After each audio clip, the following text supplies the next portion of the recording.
Sir उद्या वरळीमध्ये राज ठाकरेंनी उद्धव ठाकरे विजयी मेळावा घेतात, या संदर्भात काय? नाही, नक्की जरूर त्यांनी विजयी मेळावा घ्यावा. आम्ही घेतलेल्या निर्णयाचा त्यांना विशेष आनंद झालेला दिसतो आहे. पण याच्या पाठीमागची भूमिका देखील त्यांनी लक्षात घेतली पाहिजे.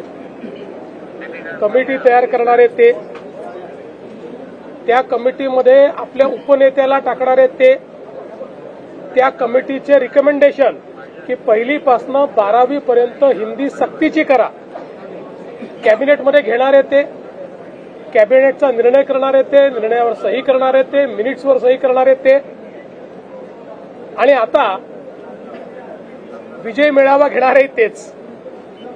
मला असं वाटतं मराठी माणसाला हे लक्षात येतं कोण दुटप्पी आहे. हे दुटप्पी धोरण आहे. आमचा विषय पक्का आहे. आम्ही समिती केली आहे. जे मराठी मुलांच्या हिताचा असेल तो निर्णय आमची समिती देईल आणि तो निर्णय आम्ही मान्य करू. कोणाचाही दबाव आम्ही मान्य करणार नाही. या ठिकाणी मराठी मुलांच्या हिताचं जे असेल तेच महाराष्ट्रामध्ये होईल आणि तोच निर्णय विद्यार्थ्यांच्या हिताचा निर्णय आम्ही घेऊ. महानगरपालिका निवडणुकीसाठी उघडलेलं दुकान आहे. मराठी अमराठी वाद गेले का प्रश्न आहे. पहिल्यांदा तर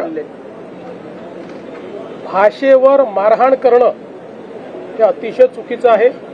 आम्ही मराठी आहोत, आम्हाला मराठीचा अभिमान आहे आणि महाराष्ट्रात मराठी बोलली गेली पाहिजे हा आग्रह चुकीचा नाही. पण एखाद्या व्यावसायिकाला मराठी येत नाही म्हणून मारहाण करणं हे पूर्णपणे चुकीचं आहे. उद्या आपले अनेक मराठी भाषिक लोक वेगवेगळ्या राज्यामध्ये व्यवसाय करतात. त्यातल्या अनेकांना तिथली भाषा येत नाही म्हणून त्यांच्याशी पण अशीच वागणूक होईल का?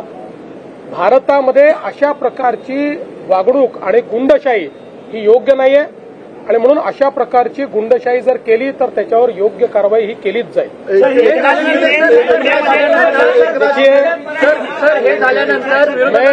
मैं बहुत स्पष्ट शब्दों में बताना चाहता हूं, महाराष्ट्र में मराठी भाषा का अभिमान रखना ये कोई गलत बात नहीं है, लेकिन भाषा के चलते अगर कोई गुंडागर्दी करेगा तो इसको हम सहन नहीं करने वाले. कोई अगर भाषा के आधार पर मारपीट करेगा तो ये सहन नहीं किया जाएगा. जिस प्रकार की घटना हुई है उसके ऊपर पुलिस ने एफआईआर भी किया और कार्रवाई भी की है और आगे भी अगर कोई इस प्रकार से भाषा का विवाद करेगा तो उसके ऊपर कानूनन कार्रवाई होगी. हमको हमारी मराठी का अभिमान है, लेकिन भारत की किसी भी भाषा के साथ इस प्रकार से अन्याय नहीं किया जा सकता. ये भी हमको ध्यान में रखना पड़ेगा. और मुझे तो कभी कभी आश्चर्य होता है कि ये लोग अंग्रेजी को गले लगाते हैं और हिंदी के ऊपर विवाद करते हैं. ये कौन सा विचार है और ये किस प्रकार की कार्रवाई है? इसलिए इस प्रकार से जो लोग ऐसा कानून हाथ में लेंगे इनके साथ कड़ी कार्रवाई की जाएगी. सर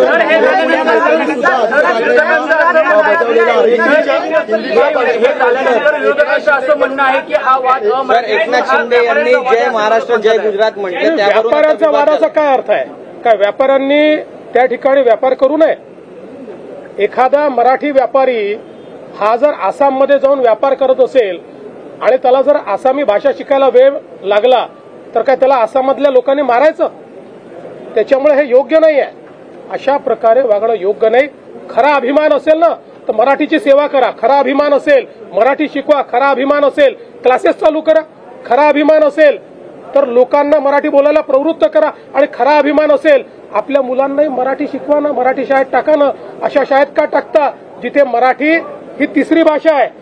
आणि महानगरपालिकेच्या अशा शाळा का सुरू करता की ज्या शाळेमध्ये स्पष्टपणे लिहिलंय मराठी तिसरी भाषा असेल? हे इकडे चालतंय आणि त्या व्यापाऱ्यांना मारताय. हे योग्य नाहीये.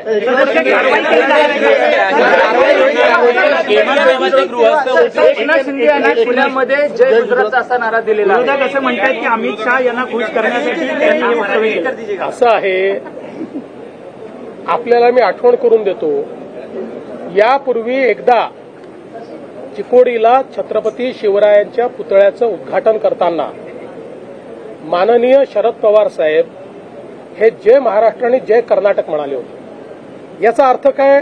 त्यांचं कर्नाटकावर जास्त प्रेम आहे आणि महाराष्ट्रावर प्रेम नाही असं ठरवायचं का? आपण ज्यांच्या कार्यक्रमांमध्ये जातो त्यावेळी त्या संदर्भात आपण बोलत असतो.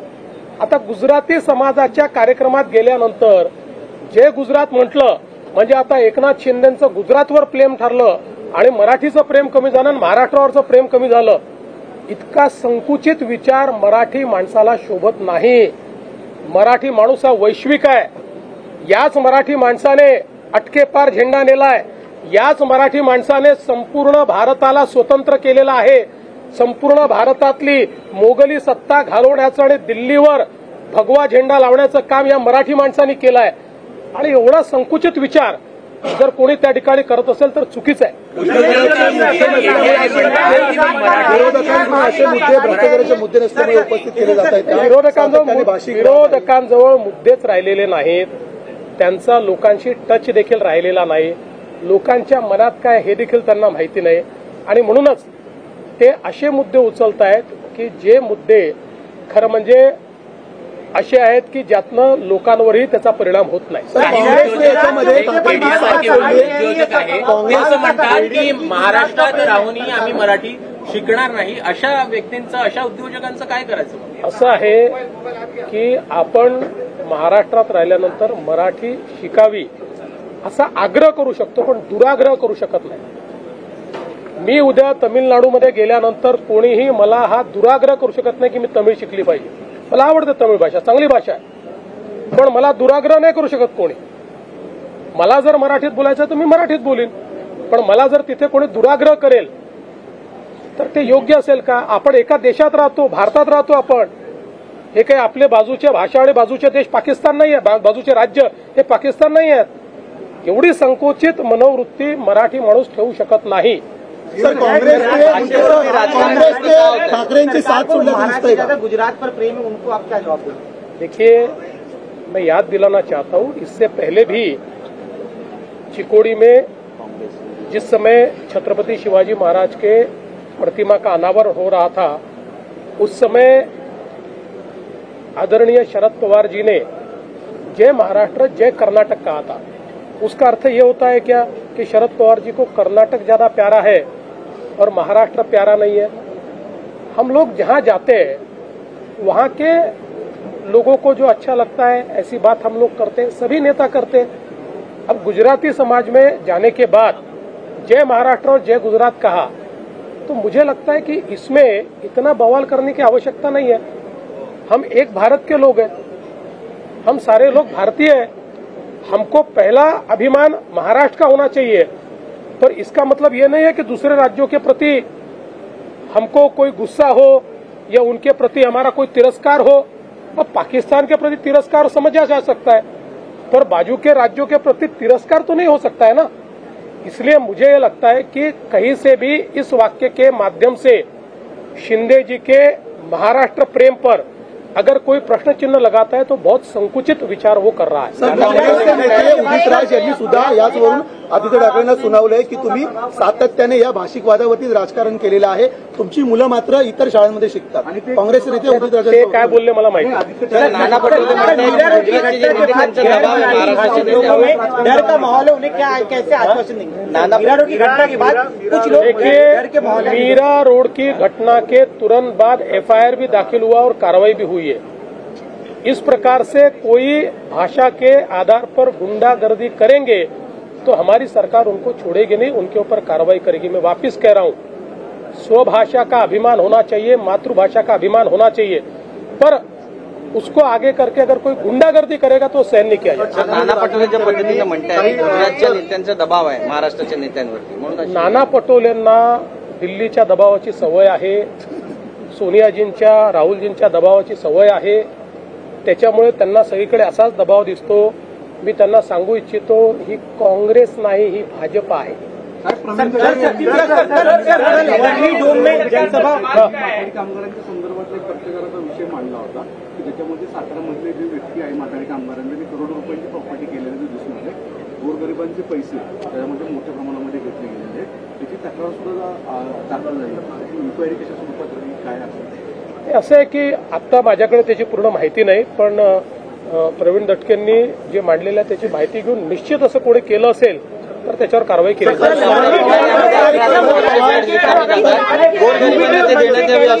मराठी लोगों का तूफान खड़ा होगा और सरकार को अरे भाई उनके मन में एक प्रकार से ये भावना है कि वही मराठी है.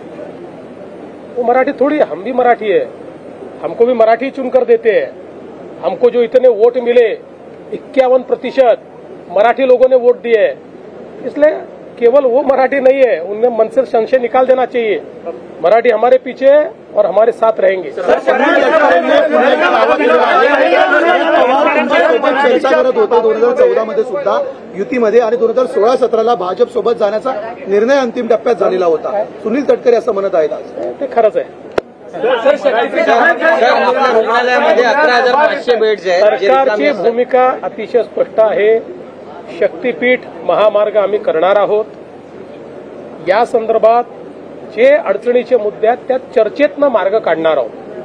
आणि आत्ता मी आपल्याला सांगतो की जे काही मला संकेत मिळत आहेत त्यात सांगलीपर्यंत तर जवळपास 60 ते 70% जागा बिना कुठल्या आंदोलनाची आम्हाला मिळेल.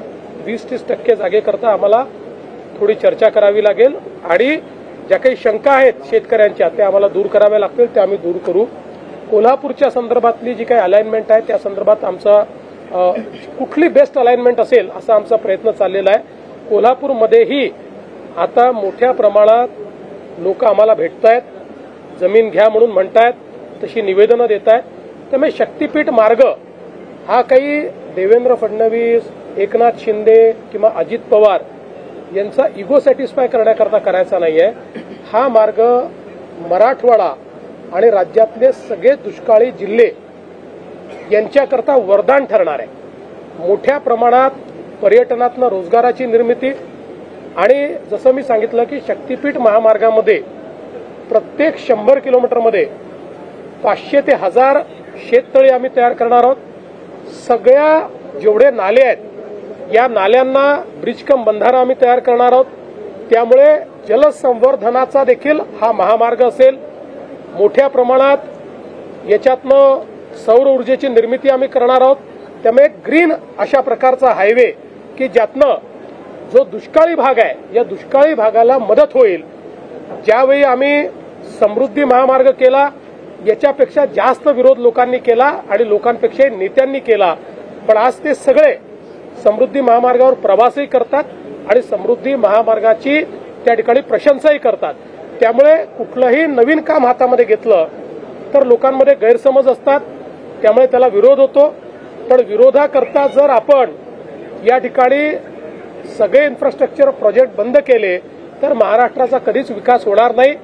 त्यामुळे लोकशाहीमध्ये ज्याला अधिक लोकांचा पाठिंबा आहे ती गोष्ट ही केली पाहिजे आणि या महामार्गाला अधिक लोकांचा पाठिंबा आहे.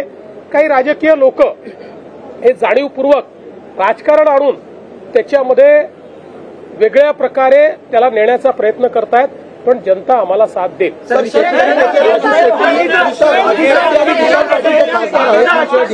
बाबत जेव्हा लोकशाही संवादाची चर्चा सुरू होती त्यांनी सांगितलं की मुख्यमंत्र्यांनी आमच्याशी चर्चा करावी, शेतकऱ्यांची चर्चा करावी, आमचाही या महामार्गाला पाठिंबा असेल. तुम्ही वेळ देणार का? पाठिंबा देणाऱ्या सगळ्यांना आम्ही वेळ देऊ आणि जे विरोधात आहेत त्यांचंही म्हणणं ऐकून. सर, विषय जेवढे खासगी रुग्णालय कहना है कि हम इसका विरोध करेंगे. आप जनता की स्वतंत्रता पर आघात करने वाले इस बिल के जरिए. देखिए, अब इसको जो विरोध है ये केवल राजनीतिक विरोध रहा है, क्योंकि जो ज्वाइंट सिलेक्ट कमेटी है इसमें क्लॉज बाय क्लॉज इसके ऊपर चर्चा हुई और कुछ भी ऑब्जेक्शनेबल उसमें कोई निकाल नहीं पाया. हाँ, कुछ 2-3 उन्होंने चेंजेस मांगे थे वो कर दिए हमने. इसलिए अब ज्वाइंट सिलेक्ट कमेटी ने एक मत से दिया है. एक भी ज्वाइंट सिलेक्ट कमेटी में इसका जो रिपोर्ट आया है उसमें एक भी डिसेंट नोट नहीं है. There is no dissent note. इसलिए हम लोग इसको लाएंगे और इसको मंजूर करेंगे.